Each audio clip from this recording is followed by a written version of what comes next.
चल थोड़ा सा इधर करो। अब स्टार्ट कर दिए, कर भी दिए।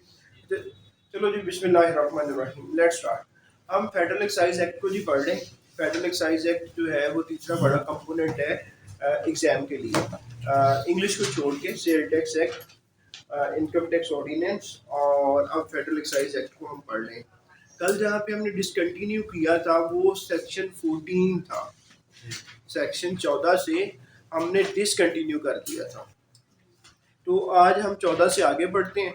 तो आप मुझे ना, आप में से एक बताता जाए जी। 14A को बताओ। Short paid amounts recoverable. ठीक चल रहा है ना जी अभी? चलो सही।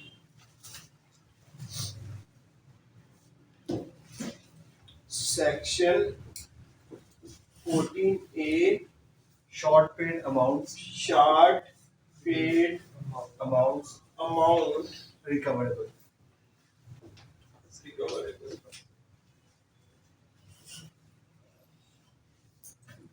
क्या समझ आती है कि आपने पे करना था लेकिन आपने क्या किया है, कम पे किया है जी। पे पता क्या करना था, ड्यूटी लगी हुई थी, federal excise duty. Federal excise duty लगी हुई थी, उसको पे करना था। फॉर एग्जांपल 1 लाख पे करना था। अगर आपने 1 लाख से कुछ भी कम किया पे, तो क्या कहा जाएगा, शॉर्ट पे। ये वही शॉर्ट है कि अगर आपने पैंट पहननी है और पैंट आप पूरी पैंट की बजाय थोड़ा सा ऊंचे वाला पहन लेते हैं निक्कर, तो कहते शॉर्ट पहना हुआ है। या अभी इतने देने थे, दिए हैं कम। वो 90,000 भी हो सकते हैं, वो 80 भी हो सकते हैं, वो कुछ भी हो सकता है, लेस देन 1 लाख। तो शॉर्ट पेड अमाउंट रिकवरेबल, कि जो शॉर्ट पेड अमाउंट की है उसको रिकवर किया जा सकता है। बात होगी रिकवर कैसे किया जा सकता है। तो वो कहता है कि ये मैं शॉर्ट पेड अमाउंट उसको समझ रहा हूँ कि जब इन्होंने रिटर्न फाइल की। रिटर्न फाइल होता है कि आपने महाना गोशवारा जमा करवाना होता है। आपने महाना गोशवारा जमा करवाया, उसमें आप मान गए कि मैंने 1 लाख पे करना है, लेकिन आपने कम पे कर दिया। तो उस वक्त FBR में जो ऑफिसर इनलैंड रेवेन्यू है उसे पता है कि यू हैव टू पे द 100,000, लेकिन आपने कम पे कर दिया। जब आपने कम पे कर दिया है तो ये बगैर नोटिस दिए, जो ऑफिशियल इनलैंड रेवेन्यू है वो नोटिस दिए बगैर क्या करेगा, जो आपने शॉर्ट पे किया है वो रिकवर कर लेगा। इन आवर सिनेरियो कि हमने 1 लाख पे करना था टैक्स पेयर ने, तो उसने 90,000 किया, हमें पता चला कि 10,000 कम है, तो हम बगैर नोटिस दिए 10,000 रुपया ले लेंगे। अब बात ये है कि जब नोटिस नहीं देंगे तो वो कैसे पता चलेगा कि उसने पैसे देने हैं, और वो कैसे देगा। तो फिर वही काम किया जाता है कि आप उसके प्रेमिसेस पे जाते हो और रिमूवल ऑफ गुड्स को रोक देते हो। क्या करते हो, प्रेमिसेस जो उसकी फैक्ट्री है, फैक्ट्री के अंदर चले जाते हो और फैक्ट्री से वो माल बेचना चाहता है, आप माल बेचने नहीं देते। आप कहते हो पहले सरकार का पैसा दो, फिर हम आपको इजाज़त देंगे, फिर ट्रक पे सामान रखना और गेट से बाहर ले जाना। अब हम आपका ट्रक बाहर नहीं जाने देंगे, तो फिर वो मजबूर हो जाता है और आपने जो उसने शार्ट पे किया हुआ है वो क्या करता है, पे कर देता है वो। और फिर यही वो शार्ट पेड अमाउंट रिकवरेबल होती है, वो रिकवर कर लेता है FBR के पास प्रेमिसेस पे जाने की बजाय एक और आसान तरीका होता है। वो क्या होता है, बैंक अटैचमेंट। बैंक अटैचमेंट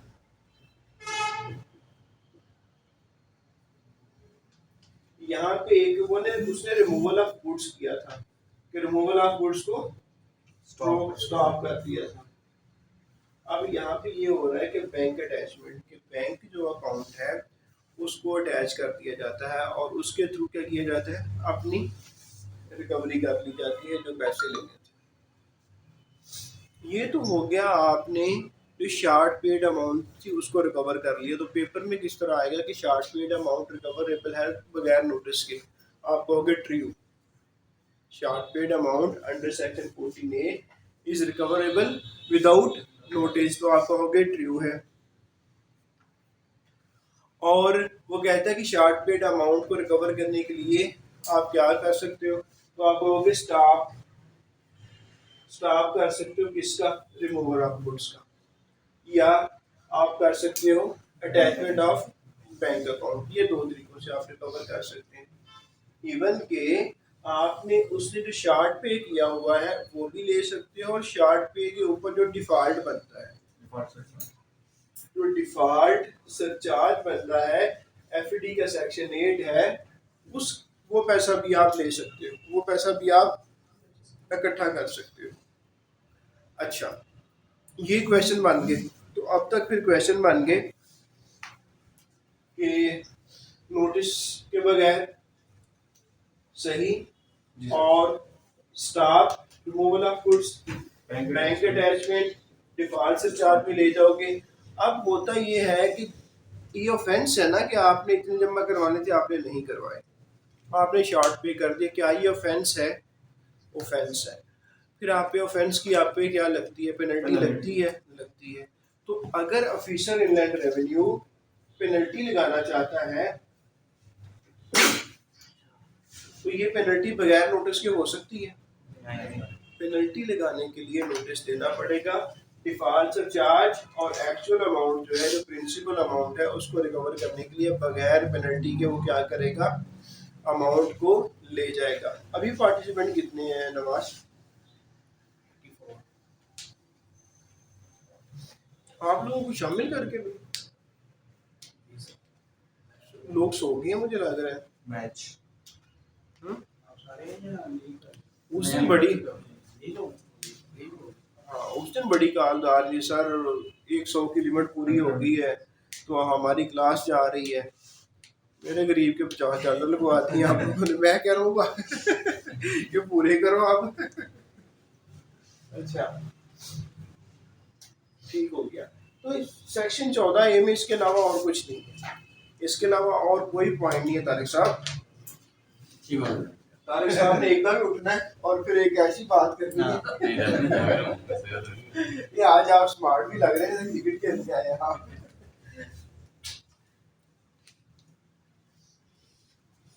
नहीं तारिक साहब सोई नहीं। अच्छा अच्छा अच्छा, अगला है 14B। चलो जी, ये बात होने लगी बड़ी इंपॉर्टेंट। 14B ये क्या है? Assessment giving effect giving effect effect to an order to an order. मैं आपको समझाता हूँ बात होती क्या है। होता ये है कि जो भी रजिस्टर्ड पर्सन है, रजिस्टर्ड पर्सन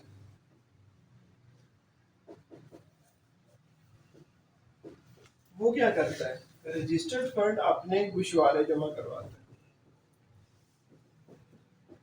गुशवारे जमा होते हैं और वो गुशवारे जमा करवाते हुए कहते हैं मेरा टैक्स 1 लाख था, मैं पे कर रहा हूँ, पे कर रहा हूँ। एफबीआर को इलेक्ट्रॉनिकली जमा करवा देता है। जब वो इलेक्ट्रॉनिकली जमा करवा चुका होता है तो एफबीआर भी उसमें डिस्क्रिपेंसीज ढूंढता है, उसमें खामियां ढूंढता है। ऐसी ऑडिट वगैरह होता है ना, तो खामियां ढूंढता है। खामियां ढूंढी तो पता चला कि इसका ये नहीं बनता, तो फिर जो ऑफिसर इनलैंड रेवेन्यू है वो इसको शोकाज नोटिस करता है और कहता है कि तुम्हारे ये खामियां हैं, मैं तुम्हें 10 लाख टैक्स लगाने लगा हूँ। ये भागा भागा आता है और अपनी एक्सप्लेनेशन देता है, या भागा भागा नहीं आता है, अपनी एक्सप्लेनेशन नहीं देता, तो 1-2 रिमाइंडर देता है ये ऑफिसर और फिर आर्डर पास कर देता है। आर्डर पास हो गया इस बंदे के खिलाफ, चलो आज रिकॉर्डिंग ऑन है, तो आर्डर पास हो गया इस बंदे के खिलाफ कि तुम 10 लाख रुपया जमा करवाओ। ये बंदा एग्रीव्ड होता है, कहता है कि मेरा नहीं बनता, तो ये कमिश्नर इनलैंड रेवेन्यू वकील के पास चला जाता है। वहां पे जाके अग्रीव्ड होने की वजह से कि ऑफिसर इनलैंड रेवेन्यू ने जो फैसला दिया मैं उससे मुतमईन नहीं हूँ, I am not satisfied with the decision of the commissioner with the officer inland revenue. Commissioner inland revenue जो उसकी उम्मीद को मान लेता है और फिर समझो मान लो कि सूरत हाल में एक नया ऑर्डर देता है, वो ऑर्डर दे देता है जो रजिस्टर्ड पर्सन है इसके हक में। ये सेक्शन डील कर रहा है assessment giving effect to an order.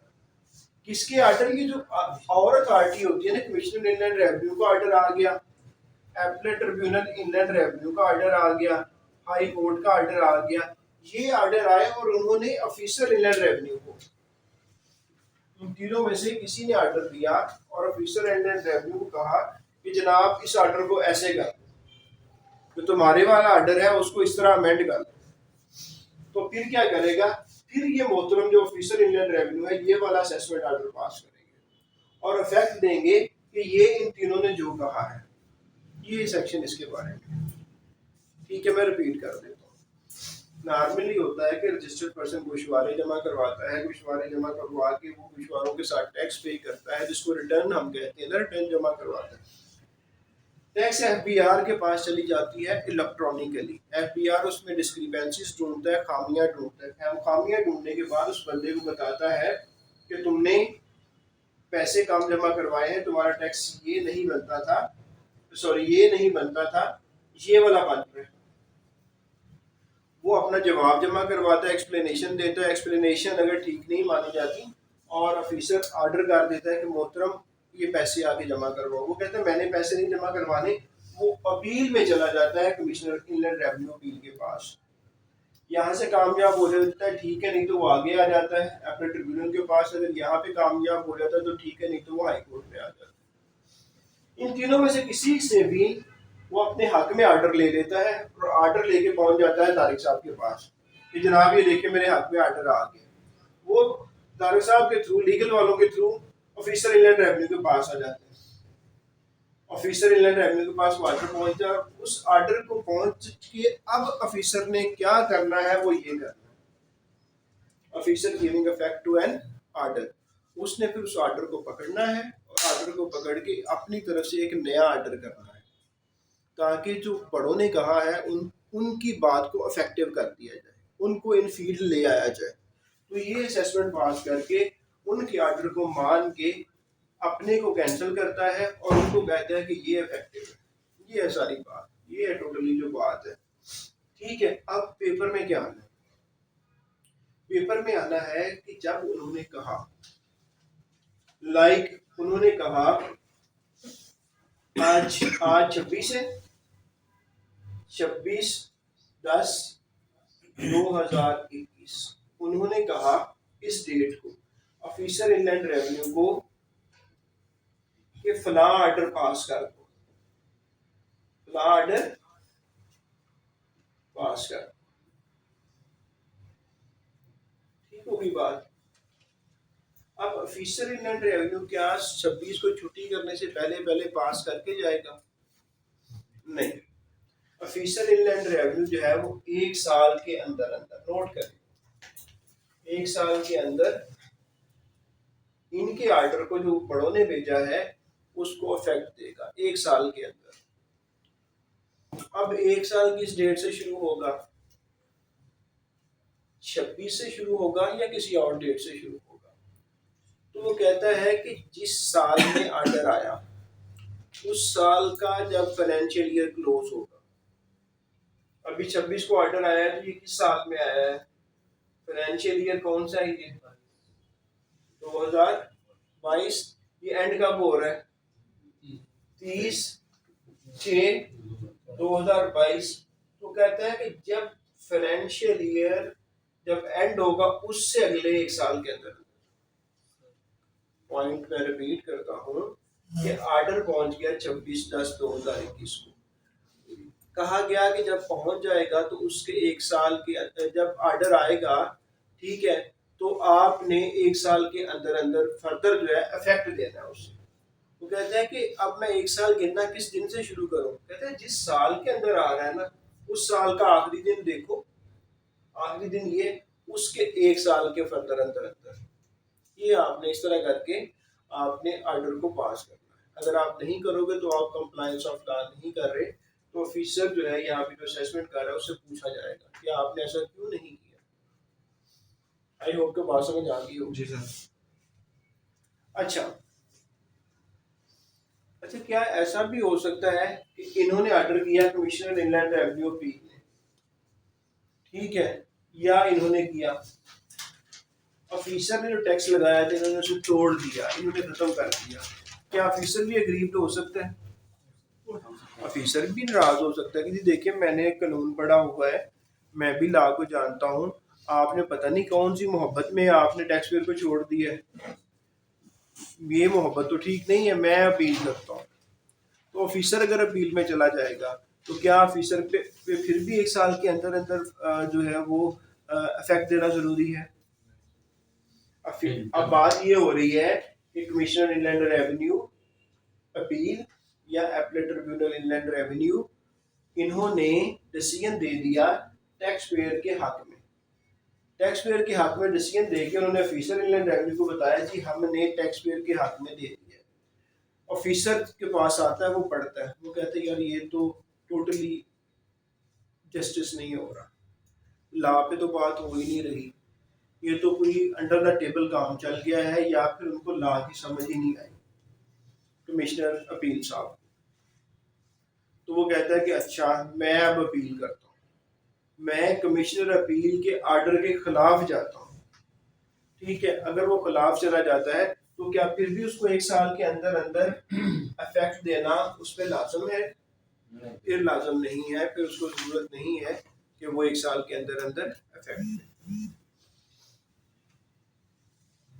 Sir ये जो ऑफिसर फिर में ये किसे नहीं, अभी अभी चलने दें, हाँ एंड नोट करें क्वेश्चन अपना क्वेश्चन नोट करें, आज आपने मैच भी देखना है जाके। अच्छा, तो सम टाइम्स होता ये है कि ये बंदा नाराज हुआ registered person officer inland revenue के आर्डर पे, और ये कमिश्नर इनलैंड रेवेन्यू अपील के पास गया, तो इन्होंने रिमांड बैक कर दिया कि रिमांड बैक हो जाता है कि इसको देखो यार जी मैं आपके पास वापस भेज रहा हूँ, तो वापस होके इनके पास आ गया, तो फिर दोबारा जब इनके पास आया तो फिर बात फिर वही होगी कि 1 साल के अंदर अंदर इसका फिर फैसला करेंगे, और फैसला करने के लिए 1 साल कैसे काउंट होगा, जैसे मैंने पहले बताया था।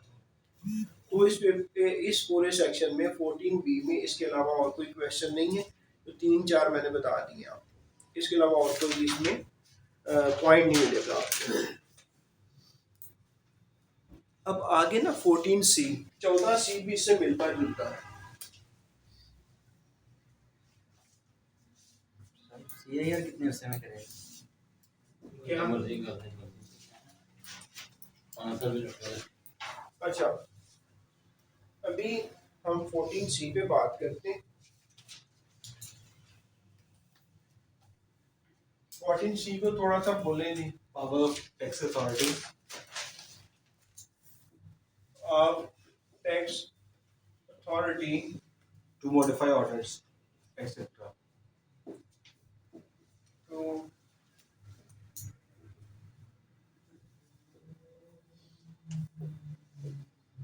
अब देखो यहाँ तो वो इफेक्ट दे रहा था, उनको इन पावर लेके आ रहा था, फील्ड के अंदर लेके आ रहा था, उनको असर दे रहा था। यहाँ पे क्या कहना चाह रहा है? यहाँ पे कह रहा है कि पावर जो है ना टैक्स ऑफिसर की मॉडिफाई करे ऑर्डर्स।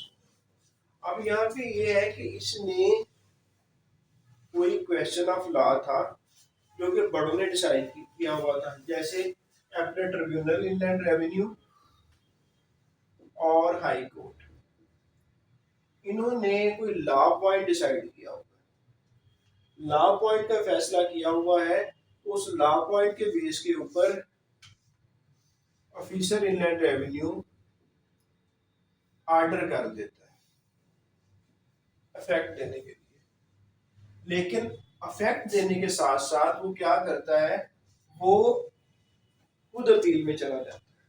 क्या करता है? खुद क्या करता है? अपील में चला जाता है। अपील साल लगी रहती है, 2 साल लगी रहती है, 3 साल लगी रहती है, अपील का फैसला आता है और वो ऑफिसर इनलैंड रेवेन्यू के हाथ में आ जाता है। एफबीआर के हक में आ जाता है। अब क्या होगा? अब सिंपली होगा ये कि वो 14C को यूज करेगा और अपने ही ऑर्डर को जो उसने इफेक्ट दिया हुआ था उसको मॉडिफाई कर लेगा, उसको तब्दील कर लेगा। वो रजिस्टर्ड पर्सन ये नहीं कह सकता कि सर ये तो आपने ही इफेक्ट दिया हुआ है, आप इसको क्यों बदल रहे हो। वो कहेगा मैंने इफेक्ट दे दिया था, मैंने इज्जत दी थी एपलेट ट्रिब्यूनल को और हाई कोर्ट को, लेकिन हमने इज्जत देने के साथ साथ हमने क्या किया, हम आगे चले गए थे कि हमने कहा था कि हम मान रहे हैं क्वेश्चन ऑफ लॉ आपने पहले से सेटल किया हुआ है, उसको मानते हुए हम मॉडिफाई हम नया ऑर्डर इफेक्ट दे रहे हैं, लेकिन हम कहते हैं कि इसको इस तरह से देखो।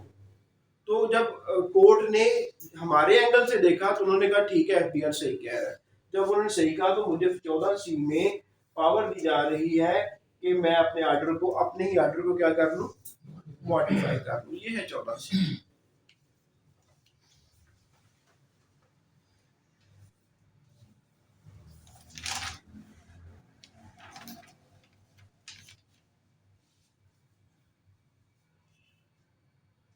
अब फिर यहाँ पे वो 1 साल याद रखना, यहाँ पे वही 1 साल।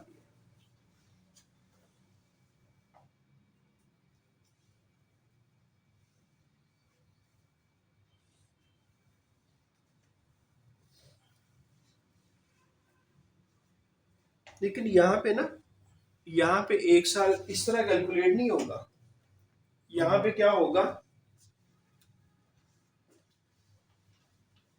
जिस दिन ऑर्डर मिला, जिस दिन ऑर्डर मिला उसके 1 साल के अंदर, बारीकी है थोड़ी सी यहाँ पे, जिस दिन ऑर्डर मिला उस जो दिन जिस फाइनेंशियल ईयर में फॉल कर रहा था वो फाइनेंशियल ईयर एंड होगा तो उससे आगे 1 साल। लेकिन यहाँ पे डायरेक्टली रिसीट ऑफ ऑर्डर के 1 साल के अंदर अंदर 1 साल के अंदर कह रहे हैं ना कि 1 साल के अंदर, यार 1 साल मीन 365 दिन। ये नहीं उसमें फाइनेंशियल ईयर नहीं काउंट होगा। नहीं, जिस दिन मिला उससे अगले 365 दिन, 1 साल। ठीक हो गया जी। फिर वो कहता है सेक्शन 15, इसको लिखवाओ जी 15 को। Application of the custom act 1969 federal excise duty. देखो फेडरल एक्साइज ड्यूटी को हमने देख लिया, इस पे सेल टैक्स भी आगे बोझ डाल रहा है और इस पे अभी कस्टम भी आगे बोझ डालने लगे। तो ये फिर कहा कि ये छोटा सा ही है फेडरल एक्साइज, कि कस्टम वाले भी कहते हैं कि जो हम कहेंगे वो इसमें चेंज कर देंगे, और सेल टैक्स वाले भी कहते हैं जो हम कहेंगे वो इसमें तब्दीलियां करने का, हमारी प्रोविजन इस पे लग जाएंगी। तो अभी हमें बता रहे हैं कि 15 application of the custom act application of the custom act of the custom act 1969। 69। ये मैं बार बार कहता हूँ कि याद कर देना कि कस्टम एक्ट 1969 का या कोई और है। पेपर में वो पूछ सकता है कि बहुत सी जगह पे लॉ के अंदर कस्टम को उसने डिस्कस किया हुआ है। तो कस्टम का एक्ट कौन सा है वो आपको पता होना चाहिए। 1962 का है, 63 का है, 64 का है या 69 का है। तो जो प्रोविजंस है इसकी कस्टम एक्ट की, तो वो कहता है कि जहाँ पे ज़रूरी होगा वहाँ पे प्रोविजंस जो है कस्टम एक्ट की वो भी अप्लाई कर दी जाएंगी फेडरल एक्साइज ड्यूटी के लिए। फेडरल एक्साइज ड्यूटी को लागू करने के लिए कस्टम एक्ट की जो प्रोविजंस हैं वो भी क्या क्या की जाएंगी, अप्लाई कर दी जाएंगी। और अगर उन प्रोविजन को मॉडिफाई भी करना चाहे तो वो भी किया जाएगा और मॉडिफाई करके इनके ऊपर अप्लाई कर दिया जाएगा। और ये करने वाला कौन होगा? एफबीआर होगा। कौन चाहेगा कि वो अप्लाई कर दी जाए? तो आंसर होगा एफजी। आंसर होगा फेडरल गवर्नमेंट अगर चाहे तो कस्टम एक्ट की प्रोविजन जो है वो मनोवन उसी तरह या मॉडिफाई करके उसमें कोई चेंज ला के वो अप्लाई कर दे।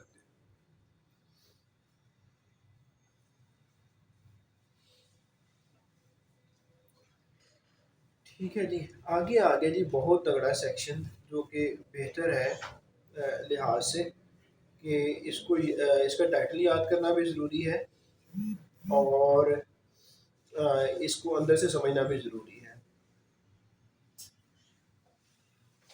एग्जाम्पशन, एग्जाम्पशन से क्या समझ आती है आपको? सेक्शन 16 एग्जाम्पशन, एग्जाम्पशन से क्या समझ आता है? माफी, माफी यही है ना। जैसे आप आईसीएमए में एडमिशन लेना चाहेंगे, सीए में एडमिशन लेना चाहेंगे, वो पूछते पहले आपने क्या किया हो, आप कहते हो मैंने एमकॉम किया हो, कहते एमकॉम की बेस पे आपके इतने पेपर माफ है, एग्जाम्प्ट है। आप सीए करना चाहते हो या एसीसीए करने जाते हो, वो पूछते हैं आपने पहले क्या किया हो, आप कहते हो मैंने बीएस किया हुआ है कॉमर्स में या इस सब्जेक्ट में, तो वो कहते हैं अगर आपने इसमें किया हुआ तो इसमें इतने पेपर एग्जाम्प्ट हैं, वो क्या है, वहाँ पे आप ना दो। इसी तरह यहाँ पे बात हो रही है फेडरल एक्साइज ड्यूटी की, तो फेडरल एक्साइज ड्यूटी कहाँ कहाँ पे नहीं लगेगी उसकी बात है। इस बात को देखने के लिए सेक्शन 16 जो है फेडरल एक्साइज एक्ट का, वो रेलिवेंट सेक्शन है कि कहाँ कहाँ पे नहीं लगेगा, कहाँ पे ये इन्फोर्स नहीं होगी। तो फेडरल एक्साइज ड्यूटी वो कहते हैं किस पे लग रही होती है, प्रोडक्शन पे, मैन्युफैक्चर पे, इंपोर्ट पे, यहीं पे लग रही होती है ना, ठीक है। तो वो कहता है कि ये जो है ना, ये फेडरल एक्साइज ड्यूटी अप्लाई नहीं होगी सिवाय जो फर्स्ट शेड्यूल में चीज़ें शामिल हैं उन पे लगेगी, उसके अलावा बाकियों पे नहीं लगेगी। ठीक है जी। और फर्दर वो ये भी कहता है कि आप जो एग्जाम्प्ट चीज़ें हैं उनको बनाने के लिए रॉ मटेरियल यूज़ करते हो। आप जब सुनोगे ना लेक्चर पिछले, फिर आपको थोड़ी सी क्लैरिटी मिलेगी। आज जो बंदा नया होता है ना, उसको उसकी चीज़ें का सम ऊपर से गुजर रही होती हैं, क्योंकि उसको अगर अल्फ़ाबेट्स नहीं आ रहे होते ना, अल्फ़ाबेट्स आएंगे तो वो वर्ड्स बनाएगा। तो एग्जाम्प्ट का इन सबको पता है कि एग्जाम्प्ट क्या होता है, कि एग्जाम्प्ट वो है जिस पे टैक्स नहीं लगेगा। सही। तो यहाँ पे हमने फेडरल एक्साइज ड्यूटी के शेड्यूल भी पढ़े थे कि शेड्यूल 4 होते हैं, ठीक है।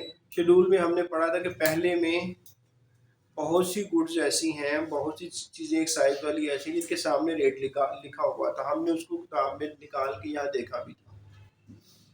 अब हम उससे थोड़ा सा आगे जा रहे हैं, प्रोग्रेसिव अप्रोच होती है ना, हम थोड़ा सा आगे प्रोग्रेस कर रहे हैं।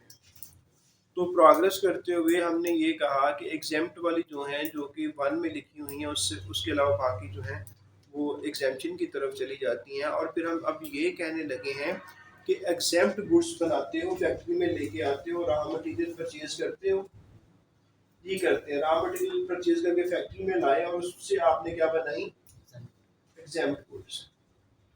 ये रॉ मटेरियल जब आपने परचेज किया, तो परचेज करते हुए अगर आप ड्यूटी पे करोगे तो उसकी एडजस्टमेंट मिलनी चाहिए आपको। एडजस्टमेंट का मतलब है डिडक्शन, कि जब आप जिसको बेचते हो, बेच के आप पैसे इकट्ठे करते हो एफबीआर के बिहाफ पे, तो जो एफबीआर को आप दे चुके होते हो वो माइनस करते हो, उसको एडजस्टमेंट कहा जाता है। तो कहता है एग्जाम्प्ट को खरीदते हुए, एग्जाम्प्ट बनाने के लिए जो रॉ मटेरियल खरीदा हुआ था, उसकी जो एडजस्टमेंट है नहीं मिलेगी, क्योंकि इसको बेच के आप एफबीआर के लिए कलेक्शन नहीं कर रहे। देखो जब आप बाजार में चीज लेने जाते हैं ना, तो होता क्या, एक 100 रुपए की वैल्यू होती है उसकी, और उस पर मुख्तलिफ किस्म के टैक्सेस लग रहे होते हैं। अब हम समझ लेते हैं फेडरल एक्साइज ड्यूटी 15% जनरल के हिसाब से लग रही है, तो वो 15 रुपए हो जाएगा।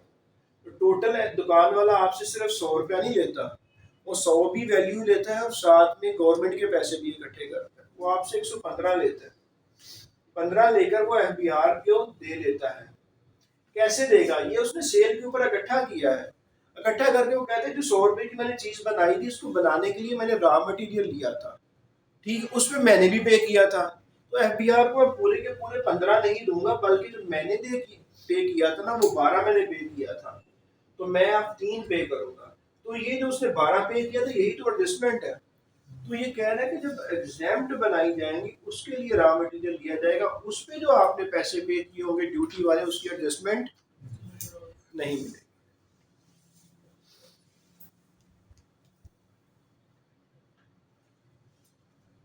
फिर वो कहता है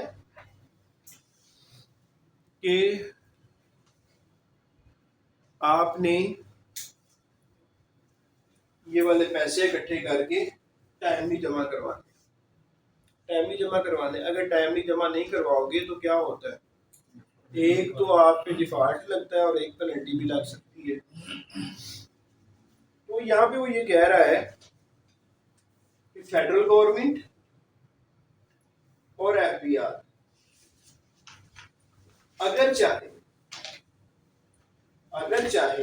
अगर इनकी मर्जी है, फेडरल गवर्नमेंट की या एफबीआर की, देखो आपने 15 जमा करवाने थे, आपने टाइम पे नहीं करवाए तो टाइम पे ना करवाने का डिफॉल्ट लगेगा। और डिफॉल्ट यही होता है ना, अगर आपने बैंक से इंस्टॉलमेंट पे गाड़ी ली हुई है तो टाइम पे नहीं देते पैसे वापस, तो वो क्या करते हैं, वो आपसे पैसे जो उन्होंने लेने वो बढ़ा देते हैं। वो बढ़ाते कैसे हैं, वो डिफॉल्ट ही कहते हैं कि आप आए, आप डिफॉल्टर हो गए, अब आपने इतना नहीं देना बल्कि इससे ज्यादा देना है। तो इसी तरह आपने सेल की, आपने एफबीआर को पैसे देने थे, आपने नहीं दिए, आप हो गए डिफॉल्ट। तो एक तो वो पैसे दोगे, साथ में डिफॉल्ट दोगे, और एफबीआर चाहे तो बैंक भी चाहे पेनल्टी नहीं लगा देता, एफबीआर भी पेनल्टी लगा देता है। तो यहाँ पे ये एफबीआर और फेडरल गवर्नमेंट को हक दिया जा रहा है कि अगर तुम चाहो तो डिफॉल्ट सरचार्ज और पेनल्टी आप माफ कर सकते हो, लेकिन आप माफ करोगे, लिखोगे और नोटिफिकेशन इशू करोगे, फिर आप माफी दे सकते हैं। आप बैठे बिठाए कमरे में बैठ के बंद कमरे में किसी को माफ नहीं करोगे, आप नोटिफिकेशन करोगे ऑफिशियल गजट में, और नोटिफिकेशन करके कहोगे कि हम आपको डिफॉल्ट चार्ज भी माफ़ कर रहे हैं और हम आपको पेनल्टी भी माफ़ कर रहे हैं। ठीक हो गया जी। फिर वो कहते हैं ना, ये तुम जो माफियाँ देते फिरते हो, अच्छा, फिर वो कहते हैं एक पॉइंट जो है वो एक और बताना जरूरी था कि एग्जाम्पशन जो है इमरजेंसी सूरत हाल में भी हो सकती है। कोई नेशनल डिजास्टर हो गया, जैसे अर्थक्वेक की हम एग्जाम्पल दे देते हैं, कोविड आ गया, ये भी एक इमरजेंसी की सूरत हाल है। इन सूरत हाल में भी आपने कुछ चीज़ों को एग्जेम्प्ट कर दिया, लाइक आप सिरिंज वाले जो हैं, दवाइयों वाले जो हैं, ऑक्सीजन देने वाले हैं, तो ये ज़रूरी हो गया था, ये चीज़ें ज़रूरी हो गई थी ड्यूरिंग कोविड। फिर जब था, अल्लाह आपका भला करे, अर्थक्वेक था, तो उस वक्त बहुत सी चीज़ें ज़रूरी हो गई थी, नेसेसिटीज़ बन गई थी, तो उन्होंने कहा ये नेसेसिटीज़ जो हैं इन पे ख़त्म करो यार। तो जब ये एग्जाम्पशन होती हैं तो एग्जाम्पशन के लिए आपको नोटिफिकेशन तो करने पड़ते हैं ना जी।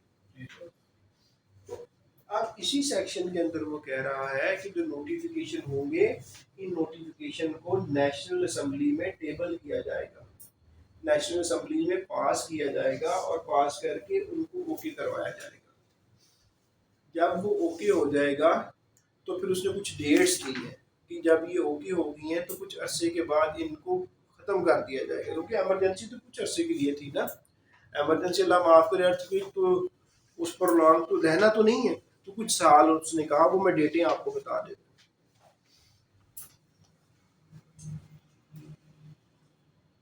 वो कहता है एनी नोटिफिकेशन इशूड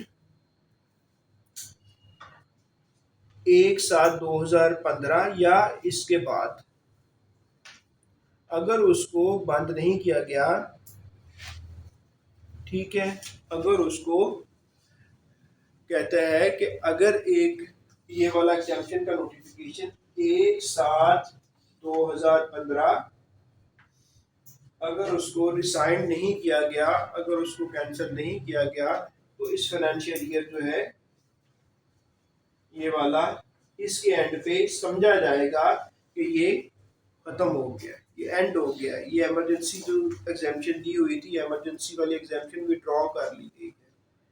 और फिर एक और वो साल बताता है, कहते हैं इससे पहले जो भी रिसेंड हो चुके हैं वो तो ठीक है, जिनको कैंसिल कर दिया गया है, ठीक है, और वो अगर इनको रिसेंड नहीं किया गया तो एक डेट नोट कर लो, 13/6/2018। तो तमाम इमरजेंसी वाले नोटिफिकेशन जो है एग्जेम्प्ट किया गया था चीज़ों को, उनको कैंसिल कर दिया जाएगा, उनको ख़त्म कर दिया जाएगा। मैं इसको रिपीट कर मैं आपको मैं बताता हूँ कि हुआ क्या। एमरजेंसी पैदा होती है, एमरजेंसी पैदा क्या हो जाती है तो फेडरल गवर्नमेंट और बोर्ड एग्जाम्पशन दे देता है कि ठीक है ड्यूटी नहीं लगानी, जितने की वैल्यू है उसी पे चीज़ों को दिए जाओ।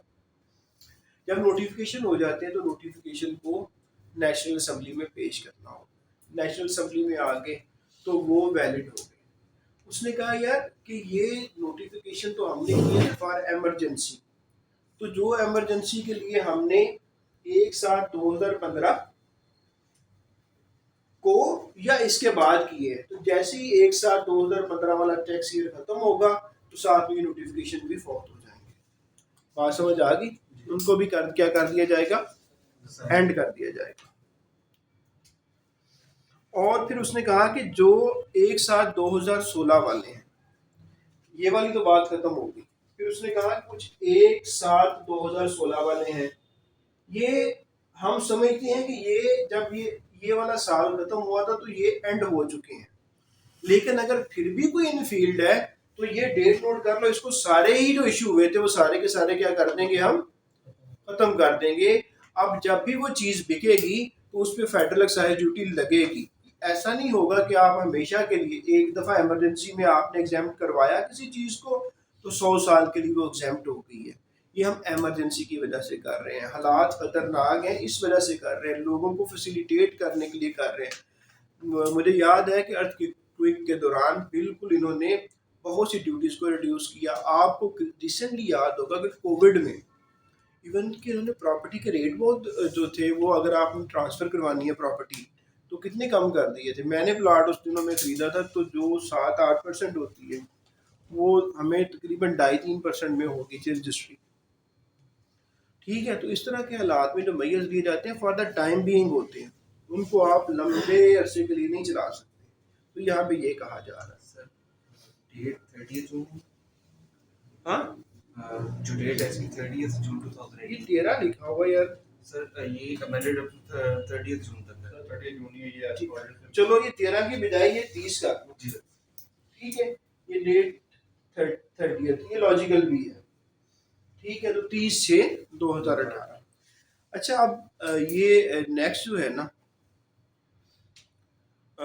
रिकॉर्ड सेक्शन जो है वो किसको डील करता है, रिकॉर्ड को। तो रिकॉर्ड क्या होता है, आपने कुछ खरीदा, आपने कुछ बेचा, आपने कोई इनवाइस इशू की, आपने किसी से इनवाइस ली, इसी को रिकॉर्ड कहा जाता है। आपकी बैंक स्टेटमेंट्स, ये होता है रिकॉर्ड। सेक्शन 17 रिकॉर्ड को डील करता है।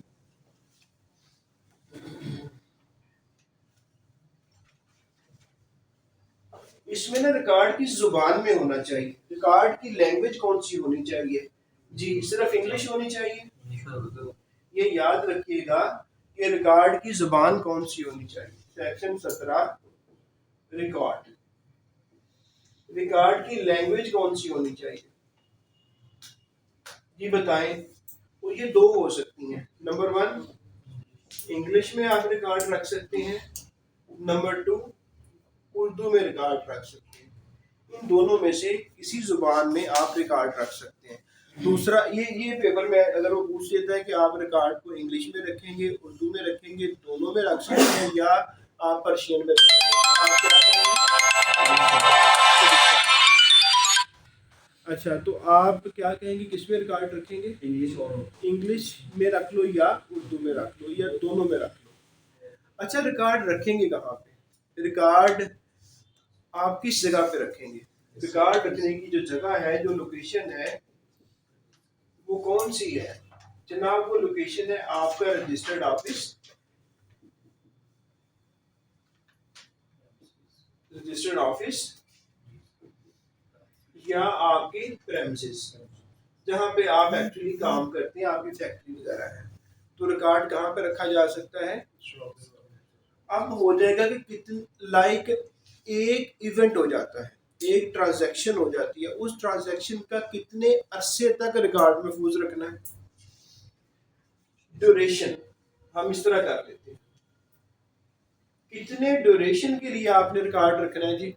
जी आपने किसी से इनवाइस ली, ठीक है जी, आपने किसी से इनवाइस ली, इनवाइस आपने कितने अरसे तक संभाल के रखनी है?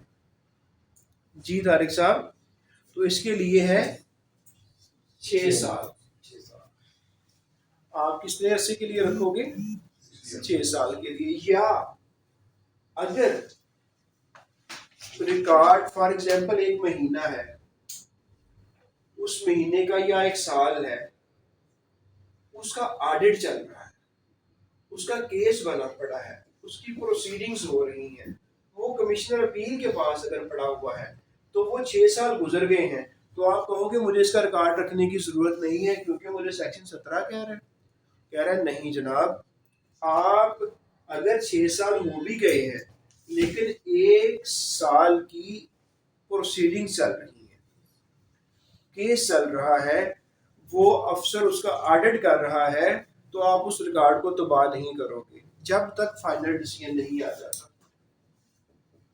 जब तक क्या नहीं हो जाता, फाइनल डिसीजन आ नहीं जाता, तब तक आप रिकॉर्ड को अपने पास रखोगे। तो यहाँ पे 2 चीजें होगी, 6 साल 6 इयर्स या फाइनल डिसीजन। अगर आप 6 साल गुजर भी चुके हैं फिर भी तब तक अपने रिकॉर्ड को रखोगे जब तक फाइनल डिसीजन नहीं आ जाता।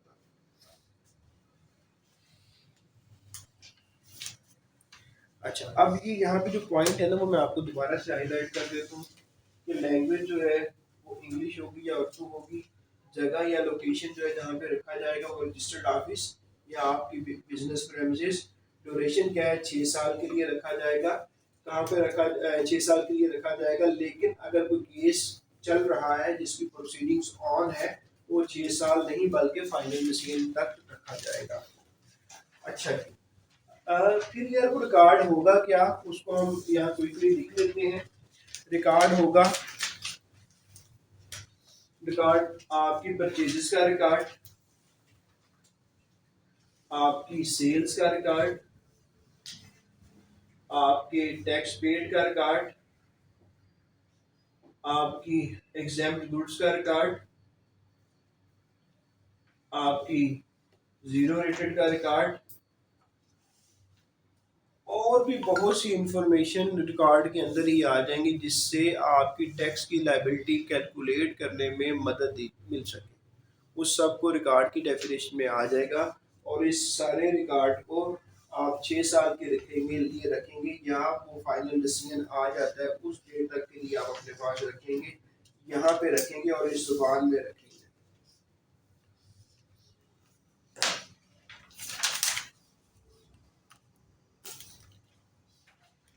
अच्छा, आगे जब आप किसी को कोई चीज़ बेचते हो तो बेचते हुए आप लोग उसे एक डॉक्यूमेंट पकड़ा देते हो। इवन कि आप बेकरी के ऊपर जाते हो तो बेकरी से आप मिल्क परचेज करते हो, तो मिल्क जब वो आपको बेकरी मालमो चले जाओ, मालमो में आप गए, मालमो वालों को आपने कहा कि मुझे 1 लीटर मिल्क दे दो, दिया उन्होंने 1 लीटर मिल्क। आप 1 लीटर मिल्क लेते हो और मिल्क लेने के बाद आप उनको पैसे देते हो, वो आपको एक छोटी सी पर्ची दे देते हैं। वो क्या होती है? इनवाइस। सेक्शन 18 इनवाइस को डील कर।